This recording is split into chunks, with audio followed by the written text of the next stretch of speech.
மக்கள் தொலைக்காட்சி நேயர்களுக்கு வணக்கம்.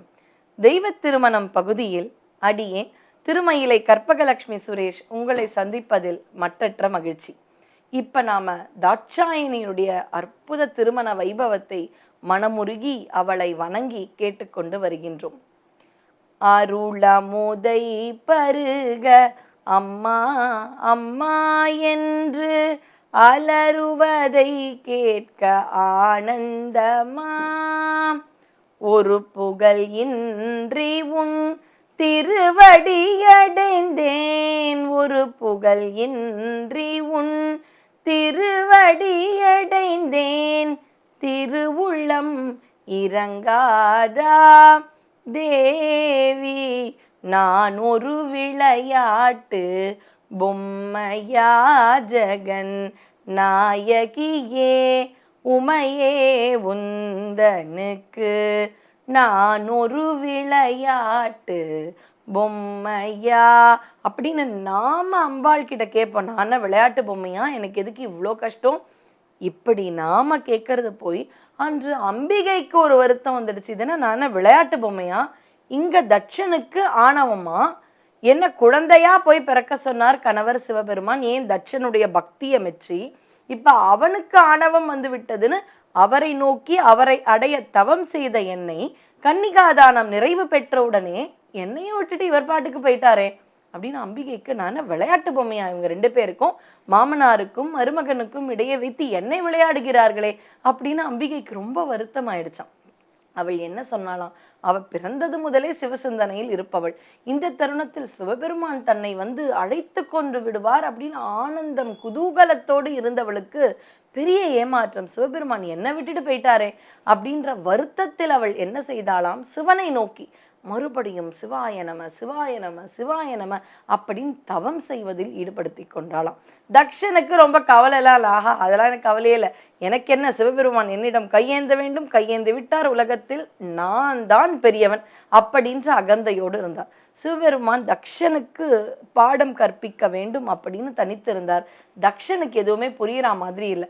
இன்னும் கொஞ்சம் காலமாகும். இதனால்தான் பழமொழி தெய்வம் நின்று கொள்ளும்னா, அதாவது தெய்வம் வந்து நமக்கு திருந்துவதற்கான அனைத்து வாய்ப்பும், யாராவது சொல்லியாவது திருந்துறாங்களா, இல்லை பட்டு திருந்துறாங்களா, இப்படி நிறைய வாய்ப்பை தெய்வம் நமக்கு கொடுக்கும். எதற்குமே தட்சனின் மனம் மாறவில்லை.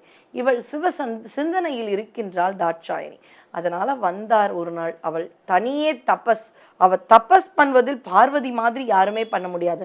தபஸ் காமாட்சியாக மாங்காட்டில் இருக்கின்றாள். சங்கரன் கோயில் கோமதியாக அவள் தபஸ் செய்து கொண்டிருக்கின்றாள்.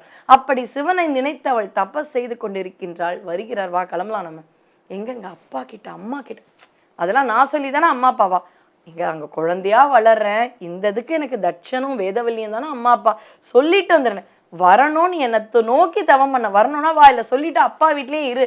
இது சாமானிய குடும்பத்துல நடக்கிற ஒரு பிரச்சனை மாதிரி இருக்கு இல்லையா? இது மாதிரி நடந்துதான்.